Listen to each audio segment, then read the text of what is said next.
အင်ဂျင်နီယာဖြစ်မယ်ဆိုတဲ့စိတ်နဲ့ဆရာမသင်ခဲ့ဘူးအဲ့ဒါဆရာမရဲ့ဆန္ဒပါ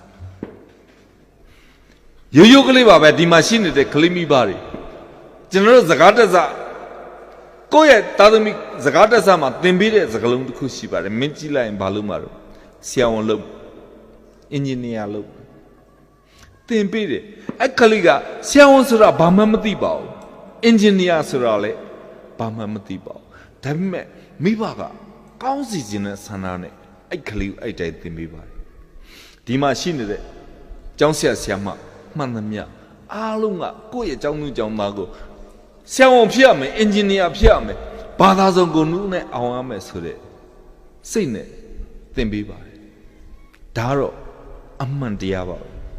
ဘာကြောင့်လို့ကိုယ့်ရဲ့ကျောင်းသူကျောင်းသားကိုပို့ပြီးတော့ကောင်းစေချင်တာ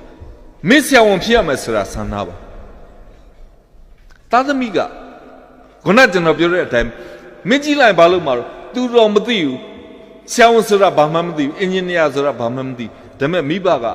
ကိုယ့်ကိုဆရာဝန်ဖြစ်စီခြင်းနဲ့စိတ်နဲ့ပြောတဲ့အခါမင်းကြည့်လိုက်ဘာလို့မှာဆရာဝန်လုပ်မယ်အင်ဂျင်နီယာလုပ်မယ်ဆိုပြီးတော့ပြန်ဖြေပါတယ်အဲ့ဒါ तू သိလားဆိုတာမသိပါဘူး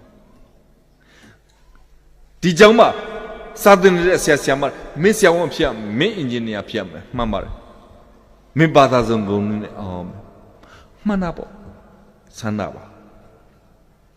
နောက်တစ်ခုပဲစကလုံးပို့သွားပါတယ်မင်းဆရာဝန်ဖြစ်ကိုဖြစ်ရမယ်မင်းအင်ဂျင်နီယာဖြစ်ကိုဖြစ်ရမယ်ဆိုတာမာနဖြစ်ပါတယ်နောက်တစ်လုံးပဲပို့သွားပါတယ်မင်းဆရာဝန်ဖြစ်ကိုဖြစ်ရမယ်မင်းအင်ဂျင်နီယာဖြစ်ကိုဖြစ်ရမယ်ဒီထဲမှာဘာသာစုံကုန်နဲ့အောင်ချင်တဲ့လူအများကြီးရှိပါတယ်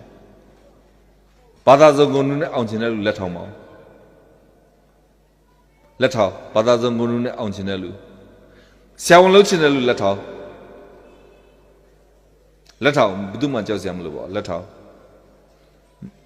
တယောက်ဆိုတော့ဘာသာလက်ပြန်ဘာသာစုံကုန်နဲ့အောင်ချင်တဲ့လူတယောက်ပဲမြင်ပါတယ်ဆရာဝန်ဖြစ်ချင်တဲ့လူတယောက်ပဲမြင်ပါတယ်ဒါပေမဲ့ဆရာဆရာမများအလုံးကဘာသာစုံကုန်နဲ့အောင်မယ်ဆရာဝန်ဖြစ်ရမယ်ဆိုတဲ့စိတ်နဲ့သင်ပါတယ်မင်းဆရာဝန်ဖြစ်ရမယ်မင်းဆရာဝန်ဖြစ်ကိုဖြစ်ရမယ်ဆိုတာမာနဖြစ်ပါတယ်မင်းဘာသာစုံကုန်နဲ့အောင်ရမယ်မင်းဘာသာစုံကုန်နဲ့အောင်ကိုအောင်ရမယ်ဆိုတာမာနဖြစ်ပါတယ်အဖြစ်ရှင်းမှဒီထဲမှာဆရာဆရာမတို့ထင်တယ်လို့ဘာသာစုံကုန်နဲ့အောင်ချင်တဲ့လူလည်းနေမှာပါ